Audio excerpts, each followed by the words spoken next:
खासदार नरेश म्हस्केंनी उद्धव ठाकरे यांनी नुकत्याच केलेल्या दिल्लीच्या दौऱ्यावरनं गंभीर आरोप केलेत आणि खासदार संजय राऊतांवरही आरोप केलेत।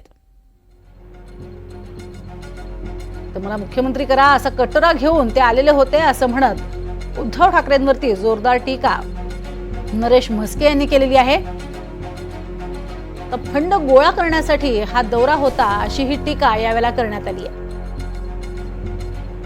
गुप्ता बंधू हे दक्षिण आफ्रिकेमध्ये फार मोठा घोटाळा केलेले हे बंधू आहेत।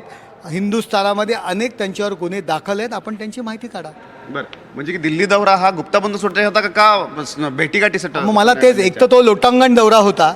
महाराष्ट्राचा जो स्वाभिमान आहे त्याला ठाकरे फॅमिलीचा ठाकरे या नावात जो स्वाभिमान आहे तो ऑलरेडी घालवलेला आहे आणि आता पुरता नेस्तनाबूत करण्यासाठी, पुरता संपवण्याकरता हा दिल्ली दौरा होता। माझ्याकडे एव्हिडन्स कशाला पाहिजेत? मी आरोप केला जाहीरपणे, एव्हिडन्सची गरज का? त्यांनी जाहीर करावा गुप्ता बंधूंची भेट झाली की नाही। सीसीटीव्ही वगैरे काय? माझं म्हणणं सीसीटीव्ही बंद केले असतील, रस्त्यावरचे सीसीटीव्ही फुटेज घ्यावे, त्या ठिकाणी गुप्ता बंधूंचे फोन तपासावे। अच्छा, किती वेळ झाली होती ही मीटिंग? म्हणजे अर्धा तासाच्या वरती ही बैठक झाली होती। ही झाली की नाही त्यांनी सांगावं। अच्छा.